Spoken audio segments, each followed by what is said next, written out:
আসন করার জন্য অনুরোধ জানাচ্ছি আগরতলা মিউনিসিপাল কর্পোরেশনের ডেপুটি মেয়র শ্রীমতী আইসিএর secretary doctor P K Goel মহোদয়কে, ত্রিপুরা সেন্ট্রাল ইউনিভার্সিটির আমাদের কালচারাল অ্যাডভাইজারি কমিটির সক্রিয় সদস্য এবং সমাজসেবী ডক্টর বাবু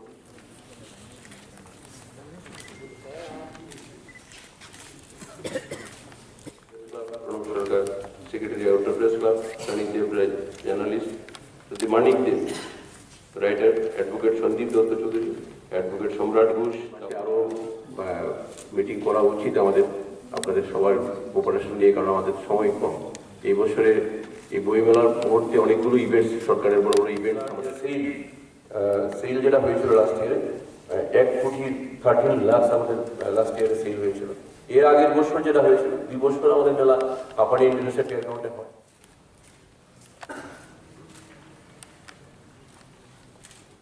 উপস্থিত সজ্জন মন্ডলী, বিভিন্ন ডিপার্টমেন্টের আধিকারিক, প্রেস মিডিয়ার বন্ধুরা, আজকে প্রথম প্রস্তুতি সভা যারা অডিয়েন্স পার্টি যারা আছে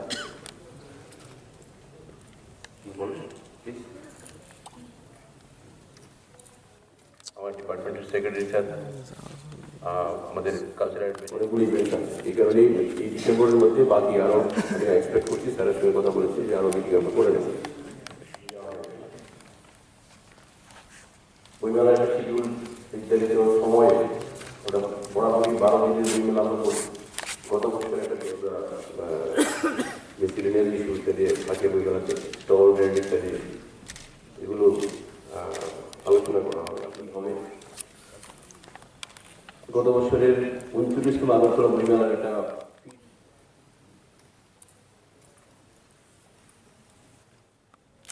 সবাইকে নমস্কার জানাই। আমরা এই সময় উপস্থিত আমাদের তথ্য সংস্কৃতি দপ্তরের মাননীয় মন্ত্রী স্যার, তো আমাদের ডিপার্টমেন্টের আমাদের এজেন্ডা যেগুলো আছে 5-6টা এজেন্ডা পয়েন্ট আছে, জ্ঞান অর্জন করা, সেটা যেন আমরা প্রত্যেকের মধ্যে ছড়িয়ে দিতে পারি, সেই দৃষ্টি নিয়ে আমরা কাজ করব। এবং আগামী আগরতলা বইমেলার আগে আমরা মহকুমা ভিত্তিক বইমেলা কিছু মহকুমাতে কিভাবে করা যায় সে বিষয়ে আগামী 2-3 দিনের মধ্যেই আমরা মিটিং ডেকে সিদ্ধান্ত গ্রহণ করব এবং আপনাদেরকে আমরা পরবর্তী সময় আমরা জানিয়ে দেব।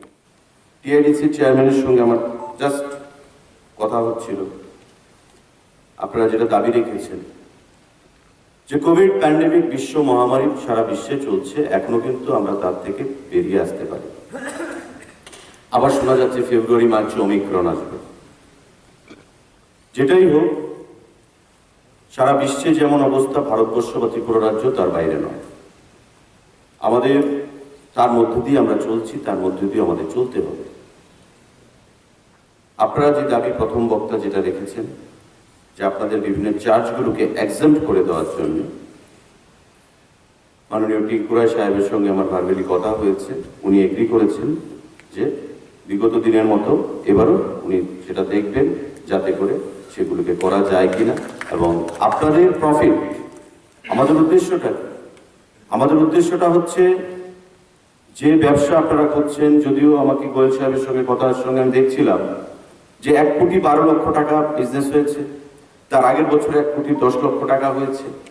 তো আমি যদি স্টাডি করি, কম্পারিজন ড্র করি বিগত 2-3 বছরের, আমরা দেখব যে ডিফারেন্সটা বিশেষ একটা নয়, 1 লক্ষ, 2 লক্ষ, 4 লক্ষ টাকা ডিফারেন্স হবে। তো হিউজ লস হয়েছে সেই কথাটা আমরা বলতে পারবো না, বা হিউজ লাভ হয়ে গেছে সেই জিনিসটা আমরা ক্লেম করতে পারবো না। একটা সোর্স গতিতে চলছে এবং আমরা যাতে সেই ধারাবাহিকতাকে বজায় রেখে আগামী দিনে আরো উন্নতি আনতে পারি। আমাদের বুক সেলার বা পাবলিশার্স গিল্ডে যারা রয়েছে বা যারা বুক প্রেমী, তাদের ব্যবসার মধ্যে যেহেতু তার একটা বাণিজ্যিক দিকও রয়েছে, সেই জিনিসটাই আমাদের নজরে থাকবে। এবং দিস গভর্নমেন্ট, এই সরকার আপনাদের সঙ্গে রয়েছে, সেটা আমরা আশ্বস্ত করতে চাইছি। কোনো কিছুতে যাতে ভুল বুঝাবুঝি তৈরি হয়ে আমাদের মধ্যে ডিফারেন্স তৈরি না হয়, সেই জিনিসটা আমাদের প্রত্যেককে মাথায় রাখতে হবে। তো স্বাভাবিকভাবেই আমাদের টিআইডিসি অধীনে যদি আমি ধরে নিলাম যে মেলা প্রাঙ্গণে সেখানে মেলা হবে, যদি কোনো ধরনের কিছু করতে হয় টিআইডিসি সেই জিনিসগুলোকে দেখবে এবং আগামী দিনে আপনাদের পাশে থেকেই আমরা এই বইমেলাটাকে সফল করার জন্য একটা বাস্তবিকভাবে আমরা রূপরেখা তৈরি করব। এই চিন্তা ভাবনা থেকে আমাদের বেরিয়ে এসে সুবলদা যেটা বলছিলেন মাননীয়, ওনার একটা আতঙ্ক, কারণ অভিজ্ঞতা সম্পন্ন মানুষ, বিগত 40 বছর ধরে উনি সাংবাদিকতার সঙ্গে জড়িত রয়েছেন, বা উনি বলছিলেন যে 52 বছর ধরে উনি বইমেলা দেখে সেখানে মানে বইয়ের সঙ্গে যুক্ত রয়েছেন। তো ওনার অভিজ্ঞতা থেকে উনি ব্যক্ত করেছেন আশঙ্কাটা, কিন্তু আমাদের প্রত্যেকের দায়িত্ব, কর্তব্য যে ওই পরিস্থিতির মধ্যে যেন আমাদের পড়তে না হয়। কারণ বুক পাবলিশার বা বুক সেলার যারা রয়েছেন, যারা বই পুস্তকের ব্যবসার সঙ্গে যুক্ত রয়েছেন, এটা একদিকে যেমন তাদের ব্রেড এন্ড বাটার, তাদের লাইভলিহুড আর্নিং এর সেখানে পন্থা, অপরদিকে তাদের ইমোশন, অপরদিকে তাদের ট্রেডিশন, ফ্যামিলির একটা ট্রেডিশন থাকে কিছু বই পুস্তক বিক্রেতাদের সঙ্গে। তো ওই জিনিসটাকে আমাদের সামনের দিকে এগিয়ে নিয়ে যেতে হবে, এবং আমাদের সরকার বা আমাদের দপ্তর আগামী দিনে আপনাদেরকে আশ্বস্ত করতে চাইব যে যা সিদ্ধান্ত নিলে আপনাদের মঙ্গল হবে, আপনাদের ব্যবসা বাণিজ্যের দিক থেকে মঙ্গল হবে, সেদিকে লক্ষ্য রেখেই আমরা সিদ্ধান্ত সবাইকে ইনভলভ করে চলতে চাই। এবং এই বুক ফেয়ারটা আমি যেটা বলছিলাম যে ইমোশন জড়িত, যেটা প্রত্যেকের বক্তা তার বক্তব্যে বেরিয়ে এসছে, যেটা আমাদের একটা ইমোশন, একটা পেশন, যে বই নিয়ে যাব, মানুষের সঙ্গে আদান প্রদান হবে, কথাবার্তা হবে, বাংলাদেশ থেকে বুদ্ধিজীবীরা আসবে, সংস্কৃতিপ্রেমী লোকরা আসবে, এবং এই বইমেলাকে কেন্দ্র করে শুধু বই কেনা বেচা নয়, সাংস্কৃতিক যে পরিমণ্ডল গড়ে ওঠে আগরতলার মধ্যে, আগরতলার বুকে, সেটাকে আমাদের রেস্টোর করতে হবে, আগামী দিনে বাঁচিয়ে রাখতে হবে। তো তার দিকে লক্ষ্য রেখেই আগামী দিনে আমরা কাজ করব। এখানে ডক্টর অরুণোদয় সাহা বিদ্বান ব্যক্তি, উনি বলছিলেন একই কথা, যে আমাদের সেটাকে রেস্টোর করে আগরতলার যে কালচারাল পরিবেশটা, কারণ সাংস্কৃতিক মানসিকতা সম্পন্ন যদি আমরা নিজেদেরকে তৈরি করতে না পারি, একটা পরিবার, একটা সমাজ, একটা রাজ্য, একটা দেশ কখনোই চলতে পারে না, এগোতে পারে না। আমরা যতই ডিজিটালাইজেশনের দিকে যাই না কেন, সংস্কৃতি আমাদের থাকতে হবে। ত্রিপুরা রাজ্যের সংস্কৃতি একটা রয়েছে, সেই সংস্কৃতিটাকে আমাদের বাঁচিয়ে রেখে আগামী দিনে আমাদের সমস্ত কিছু সামনের দিকে এগিয়ে নিয়ে যেতে হবে। তো স্বাভাবিকভাবে যেহেতু আমি আইসিএ দপ্তরের দায়িত্বে রয়েছি, এখানে বসে আমার সেক্রেটারির সঙ্গে আমার কথা হচ্ছিল, প্রতিদিন আমার ডাইরেক্টর সাহেবের সঙ্গে কথা বলি যে ত্রিপুরা রাজ্যে আমরা রাজ্যের যারা মেধারা রয়েছেন, ট্রাইবেল, নন ট্রাইবেল, আমরা প্রত্যেকের মা বাবা স্বপ্ন দেখেন যে আমার ছেলে ডাক্তার হবে, ইঞ্জিনিয়ার হবে, প্রফেসর হবে, ব্যবসায়ী হবে, আইনজীবী হবে। কিন্তু তার বাইরে আমাদের পার্শ্ববর্তী বাংলাদেশ, আমাদের পার্শ্ববর্তী আসাম, মণিপুর, পশ্চিম বাংলা, প্রত্যেকটি জায়গায় আমাদের সাংস্কৃতিক মানসিকতা সম্পন্ন যারা লোকরা রয়েছেন, যারা ফিল্ম, থিয়েটার সেগুলো নিয়ে চিন্তা ভাবনা করেন, তাদের কিন্তু একটা এভিনিউ রয়েছে। আমি এখানে জুড়ে দেব, 12+2 করে দেব। সে কাঞ্চন প্রভা দেবী পুরস্কার কথা বলছি, বা আমাদের ত্রিপুরা রাজ্যে সামাজিকগতভাবে ত্রিপুরার উন্নতির জন্য, কালচারালি ত্রিপুরার উন্নতির জন্য, খেলাধুলার দিক থেকে ত্রিপুরার উন্নতির জন্য যাদের কন্ট্রিবিউশন রয়েছে, তারা জীবিতও থাকতে পারে বা তারা মৃতও হতে পারে, এমন ব্যক্তিদের উদ্দেশ্যে ডেডিকেট করে আমরা দুটো নাম আমরা জুড়ে দেব, যাতে এখানে সম্মানিক মানে মহিলাদেরকেও সম্মান প্রদান করা হয়, এবং যেই ওয়ার্ডটা, এই ওয়ার্ডটা মহিলাদের জন্যই রিজার্ভ থাকবে, যে মহিলাদেরকে সেই অ্যাওয়ার্ডটা প্রদান করা হবে। বাকি যে 12টা অ্যাওয়ার্ড এখানে কমন, মহিলারাও পেতে পারে, কিন্তু এই এক্সট্রা দুটো যে অ্যাওয়ার্ড আমরা মহিলাদের নামে করব, সেগুলো মহিলারাই শুধু পাবে, রিজার্ভ থাকবে মহিলাদের জন্য, সেটা আমরা সিদ্ধান্ত নেব। এটা আমার প্রথম মিটিং বইমেলাকে কেন্দ্র করে, কারণ তার আগে মাননীয় মুখ্যমন্ত্রী, উপমুখ্যমন্ত্রী পৌরোহিত্যে মিটিংগুলো সংগঠিত হতো, অনুষ্ঠিত হতো। অভিজ্ঞতার নিরিখে আমি যেটা দেখেছি যে ত্রিপুরা রাজ্যে বইমেলা একটা ইমোশন জড়িয়ে রয়েছে মানুষের, আগরতলার মানুষের। এবং পরিবার পরিজন, ছেলে মেয়ে, মা বাবা প্রত্যেকে মিলে বইমেলাতে যাব, এটা একটা নেশা। বইমেলাতে গিয়ে বই কেনা বেচা কি হলো, তার থেকে বড় হচ্ছে যে সেখানে গিয়ে বিভিন্ন রাইটারদের বই, বিভিন্ন সাবজেক্টের উপর বই, ভ্যারাইটি দেখতে পাওয়া যায়। এবং সেই ভ্যারাইটিটা যেটা সুবল দে মহাশয় বলছিলেন, বা তাকে হামলি অপোজ করে ডক্টর সত্যদেব পোদ্দার বলছিলেন যে উনি ডিফার করেন, তাতে দ্য চার্ম বা যে বিশ্বাস উনি বই পড়ে পান সেটা সোশ্যাল মিডিয়াতে বা ই বুকে পাওয়া যায় না। সেটা সত্যি, কারণ সোশ্যাল মিডিয়াতে তার স্যাংটিটি থাকে না কোনো কিছু। গুগলে অনেক কিছু যেগুলো আমাদের মধ্যে আসে তার স্যাংটিটি থাকে না, কিন্তু একটা হার্ড কপিতে বইতে যে স্যাংটিটিটা থাকে, অথেন্টিসিটিটা থাকে, সেটা ধরেই আমাদের চলতে হয়।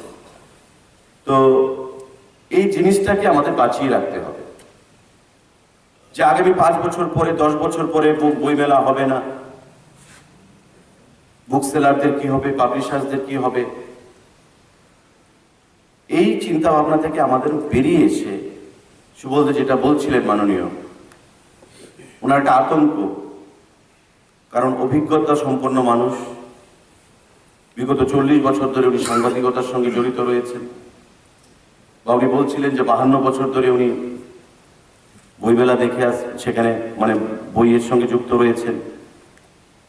তো ওনার অভিজ্ঞতা থেকে উনি ব্যক্ত করেছেন আশঙ্কাটা। কিন্তু আমাদের প্রত্যেকের দায়িত্ব, কর্তব্য যে ওই পরিস্থিতির মধ্যে যেন আমাদের পড়তে না হয়।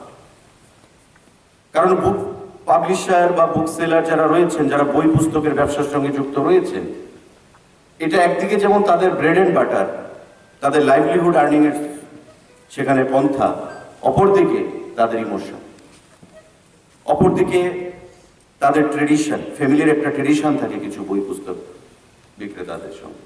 তো ওই জিনিসটাকে আমাদের সামনের দিকে এগিয়ে নিয়ে যেতে হবে, এবং আমাদের সরকার বা আমাদের দপ্তর আগামী দিনে আপনাদেরকে আশ্বস্ত করতে চাইব যে যা সিদ্ধান্ত নিলে আপনাদের মঙ্গল হবে, আপনাদের ব্যবসা বাণিজ্যের দিক থেকে মঙ্গল হবে, সেদিকে লক্ষ্য রেখেই আমরা সিদ্ধান্ত নিই। একটা ঘোষণা আমি যেটা দিতে চাইব, আমরা যখন ছোট ছিলাম, আমার বাবাও লেখালেখির সঙ্গে যুক্ত, আমরা দেখতাম জেলা মহকুমা ভিত্তিক বইমেলাগুলো হতো, আমরাও যেতাম ছোটবেলা। বিভিন্ন ধরনের বই, যে যে পেশা নিয়ে থাকে, ছাত্ররা তার বিভিন্ন ক্লাসের বই খোঁজে, যারা সাহিত্যিক রাইটার তারা তাদের পেশার বই খুঁজবে, যারা রিসার্চার ডক্টরেট করছে তারা রিসার্চ করার জন্য, তাদের থিসিস করার জন্য বই খুঁজবে, রেফারেন্সের বুক খুঁজবে, ইঞ্জিনিয়ারিং এর বই খুঁজবে। আমরা দেখতাম সেই জিনিসগুলো, কিন্তু কোথায় জানি সেটা হারিয়ে গেছে অনেক বছর ধরে। তো সেই জিনিসটাকে আমাদের ফিরিয়ে আনতে হবে। এবং আমি সেক্রেটারিকে বলছিলাম, আইসিএ দপ্তরে গোয়েল সাহেবকে, যে আমাদের আগরতলা বইমেলার আগে সারা রাজ্যে আমাদের যে 23টা সাব ডিভিশন, সবগুলোতে পারবো কিনা জানি না, কিন্তু we have got our infrastructure in all the sub divisions, so far our department is concern, ICA department. প্রতিটা সাব ডিভিশনে আমরা না পারলেও লেট আস স্টার্ট উইথ 10টা সাব ডিভিশনে আমরা করি, 12টা সাব ডিভিশনে আমরা করি। এবং প্রতিটা সাব ডিভিশনের ডাইরেক্টর সাহেব আমাকে বলছিলেন যে আমরা তো আর্থিকভাবে আইসিএর কাছে এই অর্থটা নেই যে বর্তমানে আমরা তাদেরকে সাহায্য করতে পারবো বইমেলা করার জন্য। আমি বললাম যে আমাদের পঞ্চায়েত সমিতি রয়েছে, আমাদের নগর পঞ্চায়েত, আমাদের পৌর পরিষদগুলো রয়েছে, আর কোনো মহকুমাতে যখন বইমেলাটা হবে সেটা পঞ্চায়েতে হবে না, মহকুমা সাব ডিভিশনের হেডকোয়ার্টারে হবে। হেডকোয়ার্টার মানে এসডিএম অফিস, এসডিএম এর আন্ডারে হবে বা পৌর পরিষদের আন্ডারে হবে। আমরা পঞ্চায়েত সমিতি, পৌর পরিষদ, এসডিএম কে জোরে দিয়ে, ডিএম কে জোরে দিয়ে আমরা ফান্ডিং এর ব্যবস্থাটা করব। এবং ভেরি শর্টলি আমি একটা মিটিং ডাকবো এই ইস্যুকে কেন্দ্র করে, সো দ্যাট আমাদের সেন্ট্রালি যে বইমেলা হবে আগরতলাতে, ওই বইমেলার আগে যাতে আমরা কিছু মহকুমাতে বইমেলাগুলো করতে পারি। এটা আগরতলাতে যেমন সাবুন থেকে লোক কম আসবে বইমেলাতে, কাঞ্চনপুর থেকে লোক কম আসবে বইমেলাতে, কিন্তু তাদেরও অধিকার রয়েছে সাপ্রুমের বা কাঞ্চনপুরের বা ধর্মনগরের বা একটা প্রত্যন্ত অঞ্চলের লংতরাইভেলি গন্ডাছড়া, তাদের অধিকার রয়েছে বইমেলাতে উপস্থিত হয়ে ভালো বই কেনাকাটি করা বা ভালো বই সম্পর্কে জানা। তো আগরতলার বাইরে সারা রাজ্যে যেন আমরা সেই বইমেলাটাকে ছড়িয়ে দিতে পারি, বা আমাদের সরকার বা আমাদের মুখ্যমন্ত্রী বা আমাদের দপ্তরের যেটা উদ্দেশ্য, যে বুক লাভার, বইকে ভালোবাসা, জ্ঞান অর্জন করা, সেটা যেন আমরা, এবং বুক সেলারদের স্বার্থে, বই প্রেমীদের স্বার্থে আমি কিছু কথা এখানে তুলে ধরতে চাইছি। যদিও বিগত 3 বছর ধরে যাদের নেতৃত্বে এই বইমেলা চলছে, রাজ্যের মাননীয় মুখ্যমন্ত্রী এবং উপমুখ্যমন্ত্রী রাজ্যের বাইরে রয়েছেন, আজকের এই মিটিংয়ে কনক্রিট কোনো ডিসিশনে আমরা যেতে পারছি না। এখানে বলা আছে যে প্রথম প্রস্তুতি সভা। তো প্রথম সভা যেহেতু, আমরা প্রিলিমিনারি ডিসকাশন হলো আজকে। এই প্রিলিমিনারি ডিসকাশনের পর মুখ্যমন্ত্রী উপমুখ্যমন্ত্রী 16 তারিখ ফিরবেন রাজ্যে। আমরা আবার 2-4 জনে বসে আরেকটা ডেট ফিক্স করবো ভেরি শর্টলি, হয়তো ইন কাপল অফ ডেজ, 2-4-5 দিনের মধ্যে ডেট ফিক্স করে আমরা সেদিন আরো বড় পরিসরে মিটিং করে ফাইনাল সিদ্ধান্ত নিয়ে নেব। বিভিন্ন বক্তারা বক্তব্য রেখেছেন, তাদের বক্তব্যে কিছু কিছু ইস্যুস এখানে উঠে এসেছে এবং আমরা মনে করি সেই ইস্যুসগুলোকে অ্যাড্রেস করার দায়িত্ব আমাদের।